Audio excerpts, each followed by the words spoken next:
Very few people live on the island of Cayo Costa. There are no roads. There are no restaurants. But on this day 1 year ago, this is the spot where Southwest Florida changed forever. If you were here when Hurricane Ian made landfall, you know what happened. And if you watched it from somewhere far away, you saw enough to understand it's not something that we want to relive. That's why, from this point forward, you won't see another video from that day. Because this isn't a story about what happened that day. It's a story about what happened next.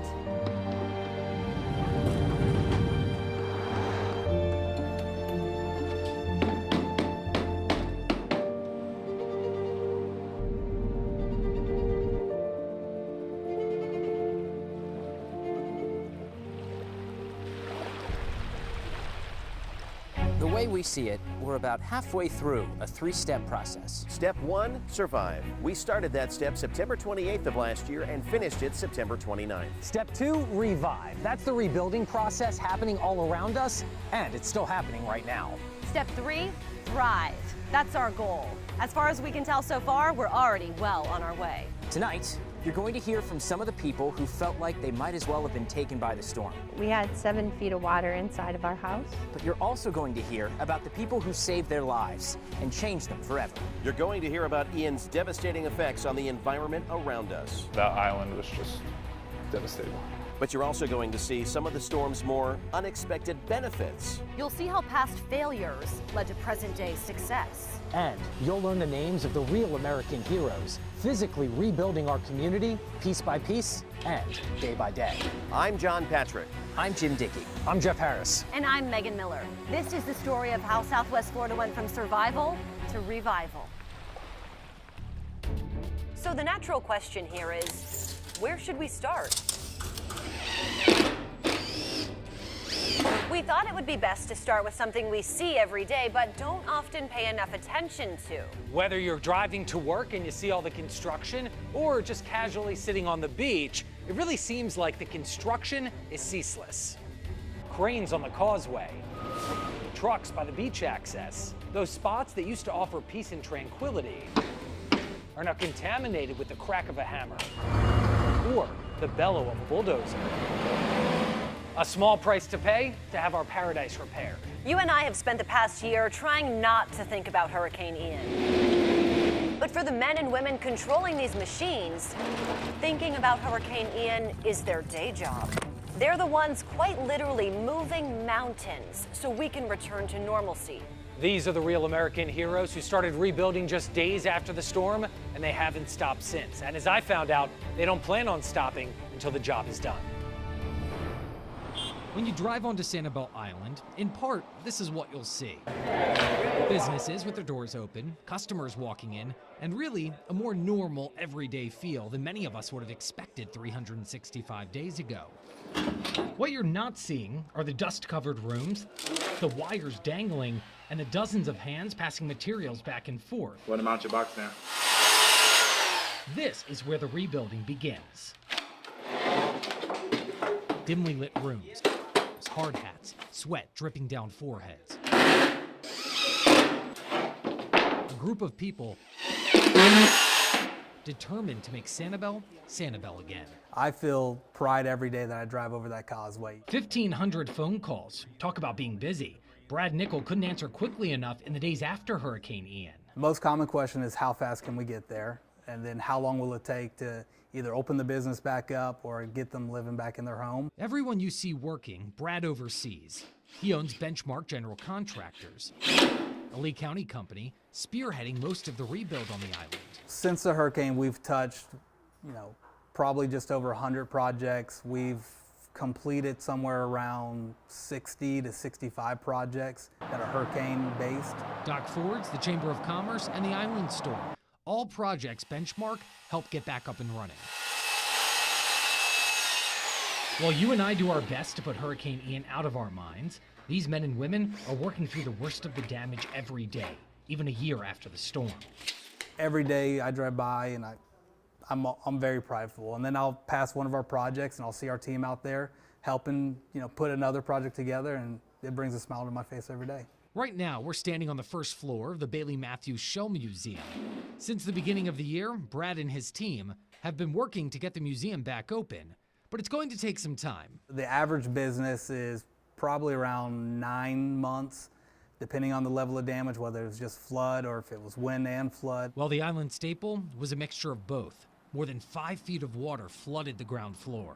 The damage far surpassed any expectation that we had. Sam Ankerson is the executive director of the museum. On October 2nd, he was able to hitch a ride back to the property to see what was left behind. We lost about 80% of the animals in the aquariums. And then as we went through other parts of the facility, we were surprised that there was water and structural damage on all 3 floors. Sam himself wasn't spared either. The rental property he and his wife were living in flooded. We did lose all of our possessions, or just about all of our possessions, and we were displaced for about 6 months. But he knew the museum needed help, so he found a way to get there despite having to temporarily move across the state. Effectively commuting from Fort Lauderdale as many days a week as possible to hitch rides on boats and get to the museum and do the work that we could. And over the past 9 months, as you can see, they're making progress not just inside the museum, but across the entire island. It's 7 days a week. It really, the level of activity is amazing. So when you drive past the construction trucks, cranes, and bulldozers still scattered across the island, try not to think of them as eyesores. Instead, think of the man behind the wheel of that bulldozer or the guy in the cockpit of that crane. They're the ones making sure this seashell sanctuary is coming back. We don't know exactly when, but it's going to be back, and when it is, it's going to be better than ever, and there are a lot of people working together to make it happen. It might take a while to get back to where we want to be, but as far as Brad and his team are concerned, it's all well worth it. It helps me sleep at night knowing that 10 years from now, we built better buildings than before. From boots on the ground To growth beyond what the eye can see. tonight on ABC 7 at 7, we're bringing you an hour-long special dedicated to Southwest Florida's future. We're talking to locals and experts who get you more on the knowledge we've gained for the next generation. Let's start with our businesses, the backbone of Southwest Florida. After dining with disaster, I'll explain how restaurants are serving up silver linings. It was completely ravaged. A move wasn't on the menu. I just wasn't ready to give up. Businesses on Lee County's barrier islands were forced to adapt after Ian. For me, I mean, it's the sense of community. You'll see how they kept business booming. People coming back. And hear the plan to come back even better than before. I don't know if our business would still be around if we weren't planning to eventually get back to Malaysia. Up high, it might still look like our mangroves are a mangled mess, but take a closer look. The water that filled our forests actually turned out to be a positive for our plants. ABC 7's Alex Howard is showing you the new life sprouting from a brown and brittle exterior. It's a classic case of judging a book by its cover. And so all of this growth is sentient. These mangroves may look devastated, but there's more going on here than meets the eye. In a lot of forest systems, there will be trees that are hanging out in the understory, just waiting for an opportunity to shoot up into the canopy. I'll show you how battered forests actually benefited from a fresh start. And what they need is an opening. They need more light. They acted from their hearts to help those in desperate need. Volunteers raced to rebuild homes piece by piece with the skill set and support to make it happen. Tonight, ABC 7's Amanda Lojeski will introduce you to the angels among us. It's like, we can't just sit here and just be thankful. Like, we have to do something. Meet the generations of volunteers who just had to help. You'll meet the men and women who spent months rebuilding the homes and rebuilding the hearts of Southwest Florida. And then I started getting these text messages. And how some forged a forever bond along the way. They stayed until it was done. These 3 stories will show you how our community overcame the odds. But this is ABC 7 at 7, so we're upholding our promise to get you more by also showcasing some surprise successes. ABC 7's chief meteorologist John Patrick takes us south to Collier County, where only weeks before Ian, he shows you how Everglades City took extra precautions after learning tough lessons from past storms. So the insurance is lower on a house that's raised up? Sure, it's less risk. Tonight we're back in Everglades City, showing you how homeowners who would have otherwise been flooded out found sanctuary on stilts instead. And we set sail across the Pine Island Sound to a local spot serving up cheeseburgers in paradise. And within 2 weeks, we were taking some form of payment. But the famous dollar bill bar on Cabbage Key now has another claim to fame. It was mostly spared by Hurricane Ian, losing only a few singles to the storm. Tonight, ABC7's Jim Dickey is showing you how ancient wisdom from native people who once lived here can teach us how to weather the next storm. In our hour-long special, only ABC7 will show you the future of Southwest Florida and the people making it possible. We'll be right back with how restaurants are starting fresh at new locations while also never forgetting their roots.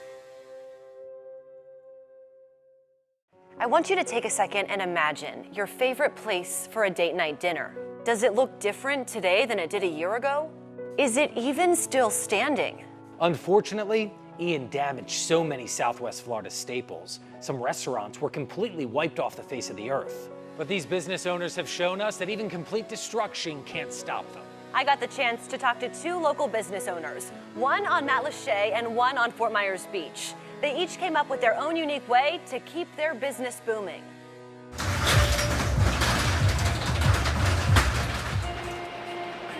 It's a new day at La Ola on Fort Myers Beach. The umbrellas go up in the same sunny spot with the beach as a backdrop. We feature live music, great entertainment, great food, and the view is still here. Bright colored businesses used to fill up Times Square. Today, it's a lot emptier.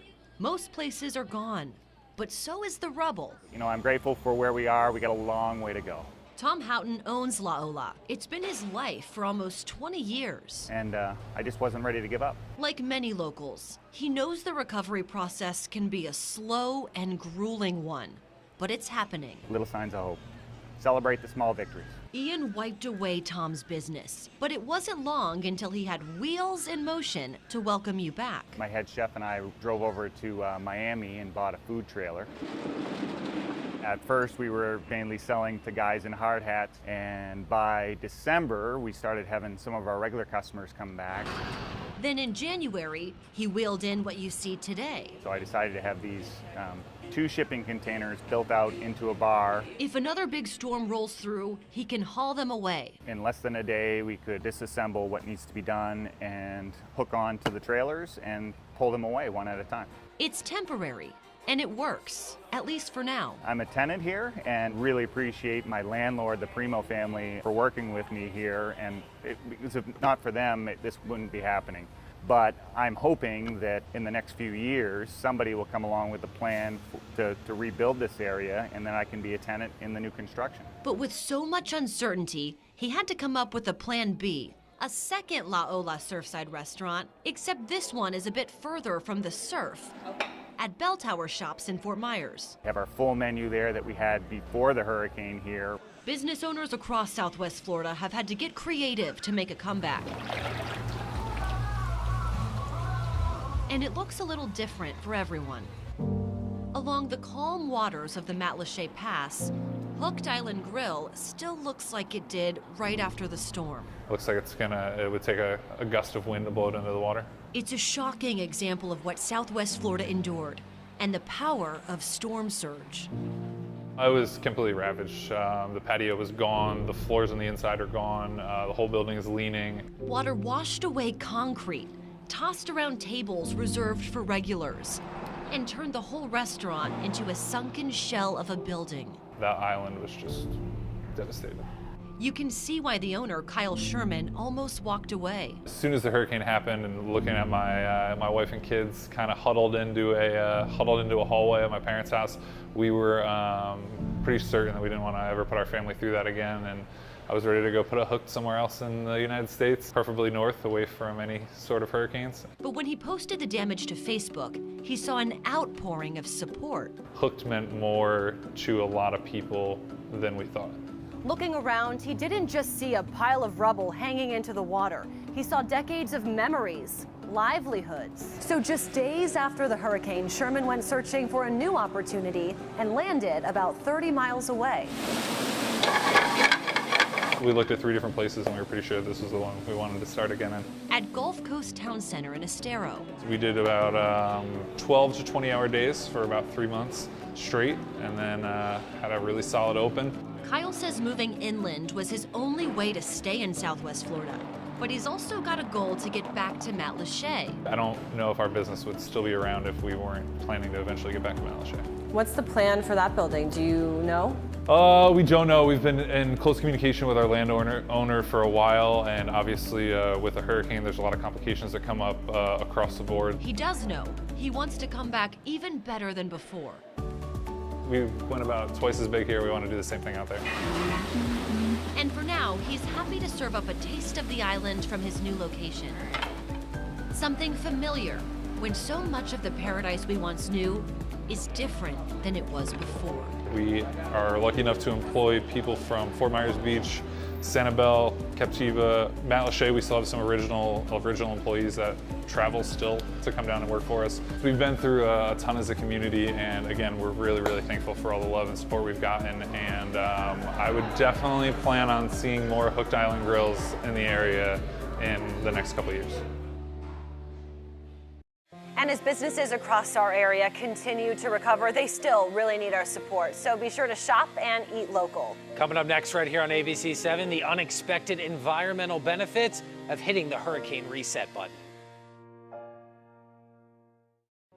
We know so much was decimated by Hurricane Ian. So for this story, we wanted to start with a simple question. Is there anything that benefited from Ian's destruction? Are there any parts of our ecosystem that actually needed the hard reset the storm provided? To get to the bottom of this, we sent ABC 7's Alex Howard out into the wilderness with nothing more than that question and a camera. And he came back with not one, but two answers. Alex gets us more on the unexpected benefit the storm provided. A little farther in. Our journey began on a boat from FGCU's Vester Field Station in Bonita. It was a short trip to a place perfectly described by biologist Wynn Everham. You know, it's still a hot, wet, muddy jungle gym filled with spiders, right? And maybe it's even harder because some of the jungle gym got broken and it's all piled on the ground. Couldn't have said it better myself, and he's right. This humid, muddy mangrove forest has seen better days. That's why Dr. Everham and FGCU's Brian Bovard are making it the center of their studies. The leaves were still here. It was like everything that was under the storm surge was protected. Everything above it had the leaves blown off of the trees. The condition of our mangroves is one of the more observable reminders of Hurricane Ian's wrath. What was once a flourishing green forest is now brown, brittle, and dead. And it's especially noticeable from the air. Miles of dry mangrove branches, devoid of color and devoid of life. And the blacks seem to have fared a little bit better than the other species in here. But what if I told you the further we zoom out, the harder it is to see what's really going on? Because below this damaged canopy lies a completely different story. So this is a white mangrove seedling? Everywhere we looked, young mangroves were shooting up to take the place of older ones, decimated by the storm. And it's not the first time we've seen this happen. And what they saw after Irma was that the sediment deposition resulted in a die-off in the mature trees, and then the understory trees just shot up, and they think have taken advantage of the nutrients in the soil that was deposited from the estuary. Brian and Wynn want to understand what's going on here. That's why they've deployed a team of students tasked with meticulously documenting each tree that grows within this 25-acre plot of mangroves. 50 years from now, what will our colleagues that work at FGCU or work in this region wish we had done? Well, they wish we had measured some mangroves 50 years ago, right? So we're measuring, tagging, and then we're going to come out a couple months later, or about a year later, and we're going to see if they're still growing, if they're alive, if they're coming back. Along the way, we got a lesson in mangrove identification too. Next to me is a red mangrove, and the reason I know this is because the roots at the bottom prop up. Black mangrove, we say looks like a wine cork, so it's the big one behind you. They're also thicker in size. A white one has spots, like little spots on it. And while it might be too soon to tell what exactly is causing this regrowth, we've learned over time that even the strongest hurricanes can bring unexpected environmental benefits. As Brian Bovard explained, these storms have the ability to reset a forest, much like shuffling a deck of cards. In a lot of forest systems, there will be trees that are hanging out in the understory, just waiting for an opportunity to shoot up into the canopy. And what they need is an opening. They need more light. And mangrove forests aren't the only parts of our ecosystem benefiting from that hard reset. Here at 6 Mile Cypress, you can see where felled trees have opened up canopy space for new growth. And it doesn't just happen with cypress trees. The two trees that I like the most are slash pines and bald cypress because they have good apical dominance, which means they grow straight and tall. And the limbs go out to the side so that when they get shaded, the limbs get shaded, they just fall off and fall down. For some perspective, we talked to Russ Ringland from Future Forestry in Cape Coral. While his organization focuses on urban forestry, he understands better than most how hurricanes can actually help local forests. The experts will tell you that it's good to have openings in the forest so that the sunlight can get to the ground and you can have fresh trees and other things start from scratch. And humans can even help the process along. We have a rebirth after a hurricane where there's a lot of work. People are fixing their houses, or getting situated again. So we have a renewed emphasis on planting and getting back what we had before. So you get younger people involved with planting and show them that with the things they spend a few hours planting trees, they make a difference and they change their environment. That was ABC7's Alex Howard reporting. Up next, see how an ancient pile of seashells spared a world-renowned restaurant. This is where Hurricane Ian made landfall. And this is the world-famous Cabbage Key Restaurant and Inn, situated smack dab in the middle of the Pine Island Sound. You might think the popular Boaters pit stop dealt with extreme damage after taking a direct hit. But this piece of paradise started serving up cheeseburgers mere days after the storm rolled through. Our question here can be summed up in a single word: how? ABC7 meteorologist Jim Dickey solves the curious case of Cabbage Key. In case you don't recognize where we are from all the dollars on the wall, we're at the world-famous Cabbage Key restaurant. And this is the burger I've heard so much about. Local legend says this is the burger that Jimmy Buffett wrote Cheeseburger in Paradise about. But that's not why we're here today. After Ian, I heard from so many of you asking how Cabbage Key fared. I'm gonna be honest, I didn't have high hopes. After all, Cabbage Key is a tiny island situated right in the middle of the Pine Island Sound. And that island, only about a mile away from where I'm standing, is Cayo Costa, which, as you'll recall, is where Ian made landfall with 150-mile-per-hour sustained winds. And yet, while Ian took so many iconic spots and landmarks from us in Southwest Florida, Cabbage Key was thankfully not one of them. In fact, managing partner Rob Wells says only 2 weeks after Ian hit, the restaurant was back open and ready to serve a hurricane-weary Southwest Florida. Our goal was, hey, we've got something that we can get back open again, and let's get after it. And within 2 weeks, we were taking some form of payment, and we were open and had enough docks and things cobbled back together to welcome customers back in. But how is that even possible? One factor, the eye of the storm. Thanks to Ian's path, Cabbage Key ended up in Ian's calm eye for about an hour, limiting its exposure to the worst of Ian's winds. Now, of course, the buildings did sustain some wind damage. However, improvements made to the property after 2004's Hurricane Charlie kept those damages to a minimum. Because after Charlie, everything in our mind was, if we're going to do it and we're going to build it back, let's build it back better than it was. Let's be stronger. Let's make improvements every year to get ready for a bigger storm. Though as we saw a year ago, it was the water, the storm surge, that caused the worst damage from Ian.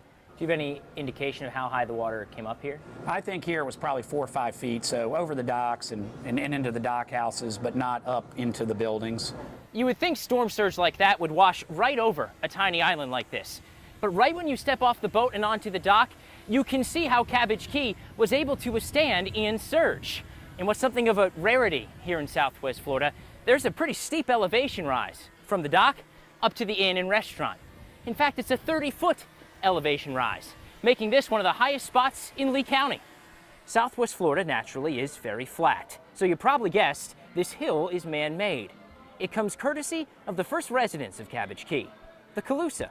Long before the first Europeans settled in the area, the Calusa were thriving here for some 2,000 years. The Calusa were known for building large mounds or middens out of shell and clay. One of those middens is right here on Cabbage Key.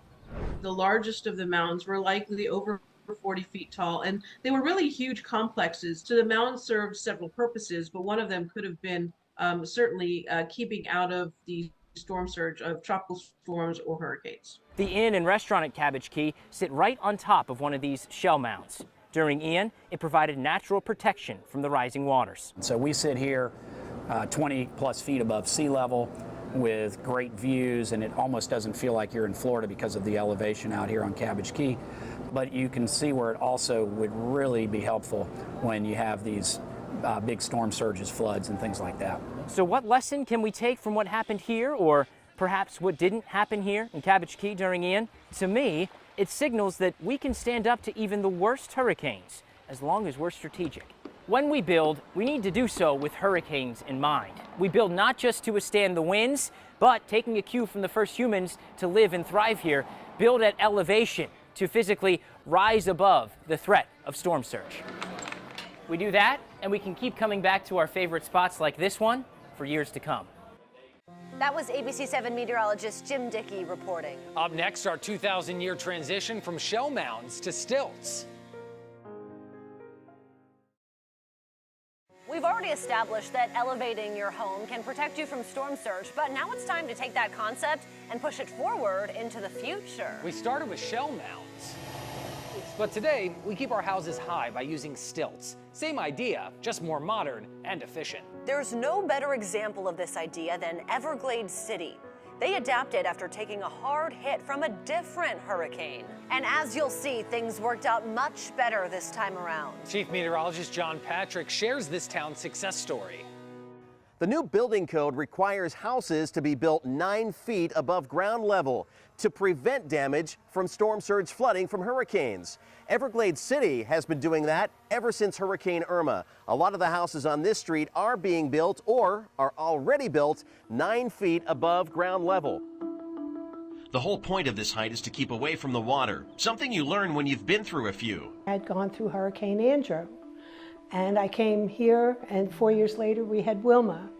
And then a bunch of years after, 10 years after that, we had Irma, and 4 years after that, we had Ian, and that's too many too fast. For the people who live in Everglades City, the stilts that hold their homes up high are a lifeline, because when you're on the ground, you get wet. It's just a problem, being on the ground. First thing in the morning in what was a 3-foot deep river of water. So when Irma came through, and I had about 5 feet of water. It's something our ancestors knew just as well as we do. And there are structures like this throughout the 10,000 islands, all the way from Estero Bay all the way down to Chokoloskee. In Jim's story, we learned about the Calusa natives and the way they used massive shell mounds to skirt storm surge thousands of years ago. And these can be seen if you look on, say, satellite imagery. You can tell how there's different topography that rises in some areas up to 20 feet. We learned about the concept of building up and how much time and effort it took. They didn't have cranes, they had just their hands and their scoops and I guess eat a lot of oysters. But today, oysters aren't a building material. They're an appetizer, and building up is quite a bit easier now that we don't have to do it by hand. As technology advances, the question becomes, how do we take what we've learned from these ancient inhabitants and put it into practice? They were actually very, very skilled engineers, and they lasted several thousand years. The answer, at least in Everglades City, is stilts. So this being a floodplain and known for its occasional flooding, yeah, I certainly wanted an elevated home. So many homes were destroyed when Hurricane Irma brought 9 feet of storm surge to Everglades City in 2017. The extreme damage forced the city to change its building codes. Dozens of homes are lifted 9 feet off the ground, and Hurricane Ian was the first true test.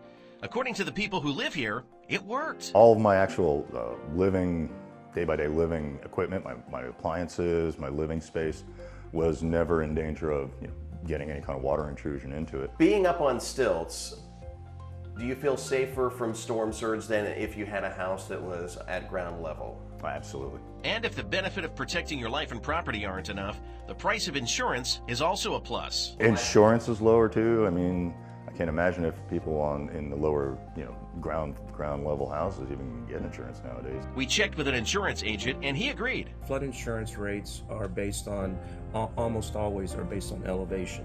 And if water has a way to pass underneath through the home, FEMA rewards people with lower rates. Sure, climbing 9 feet to your front door with your arms full of grocery bags isn't the most convenient thing in the world. But Everglades City shows us how elevation can keep us safe from even the strongest of storms. The concept of building higher to get out of the way of storm surge may be ancient history, but more necessary than ever as we move into the future. So that in itself is really the benefit. And if you're still turned off by the grocery thing, don't worry. The good people of Everglades City have already come up with a solution for that. A number of us houses now have lifts that we've put in, and for me, it's now even just to go grocery shopping. I can put my groceries on the lift and bring it up. That was Chief Meteorologist John Patrick reporting. Coming up, a hero who just can't seem to stop helping others.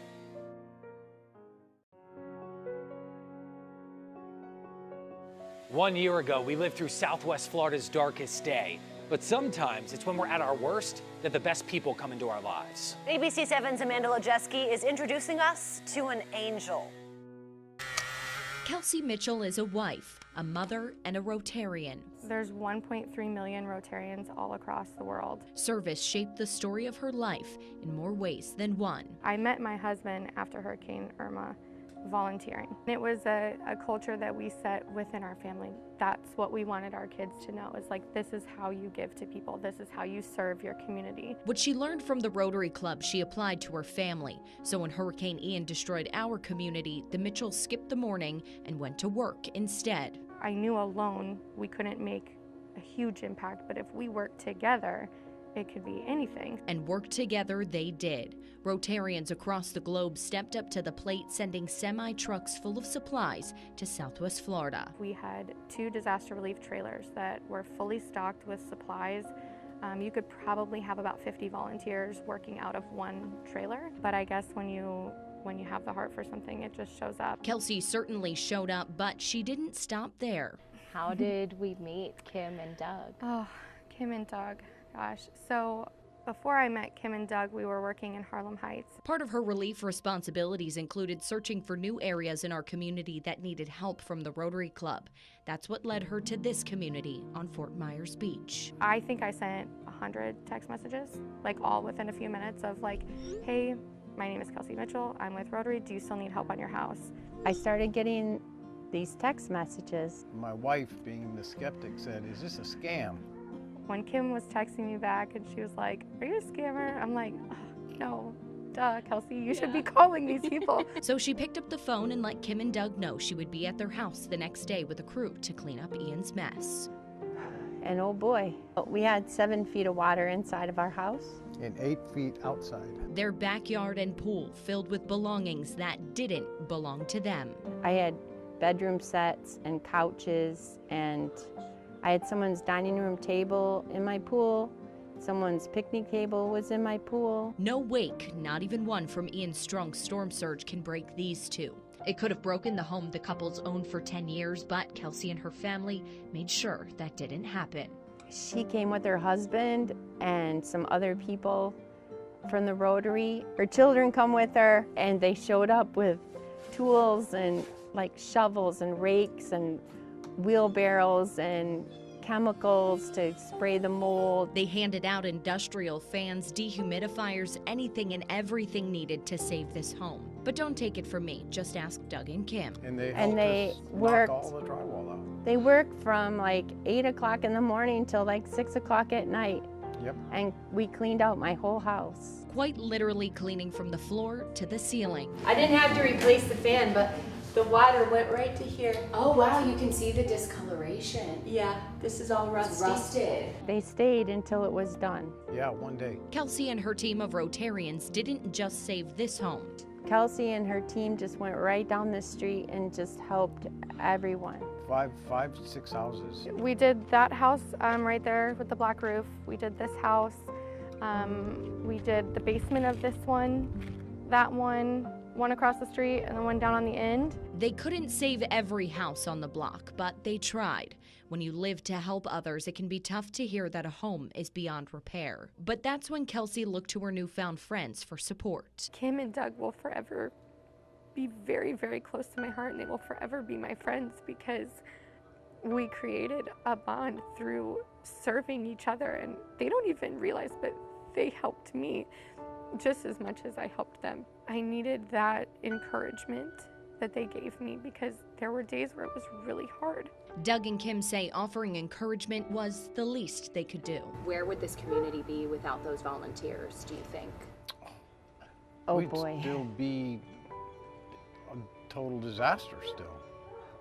Yeah. Without those volunteers. But we're not, and that's all thanks to the thousands of people like Kelsey, people who dropped everything to support those who call Southwest Florida home. We were working in Island Park, and I will never forget Morgan and Caleb, two of my younger kids. They sat outside, and they actually helped the homeowner go through some of her pictures that she found. And so the homeowner was sitting there with them, and she was kind of sharing stories, and she was just saying, like, these are some of the things that, this is what my family's like. And Morgan and Caleb were like, oh, that's really amazing. And they were just like talking, and so it's like, that's why you do this, right? You want to create generations of people that will give back. You just have to keep paying it forward. And Doug and Kim aren't just talking the talk.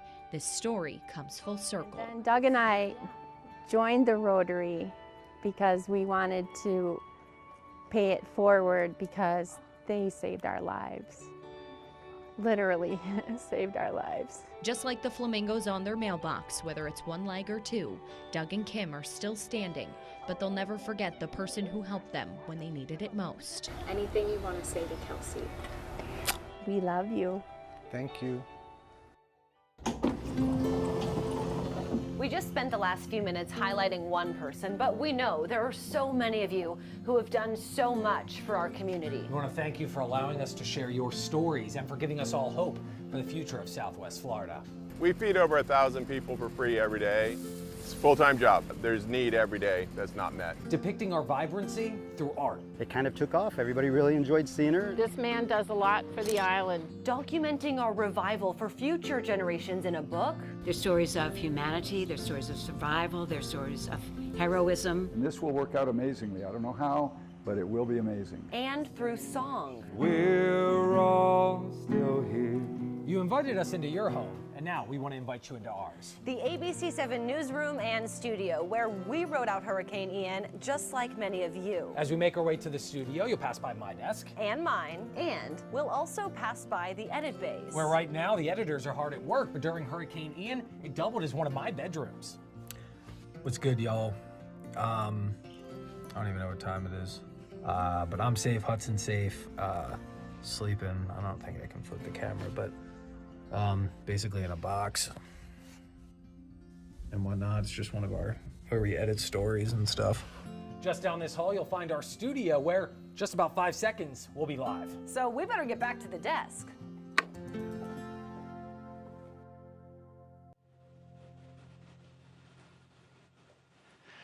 And of course, this is where we bring you your ABC7 News at 6, 7, and 11 o'clock every night.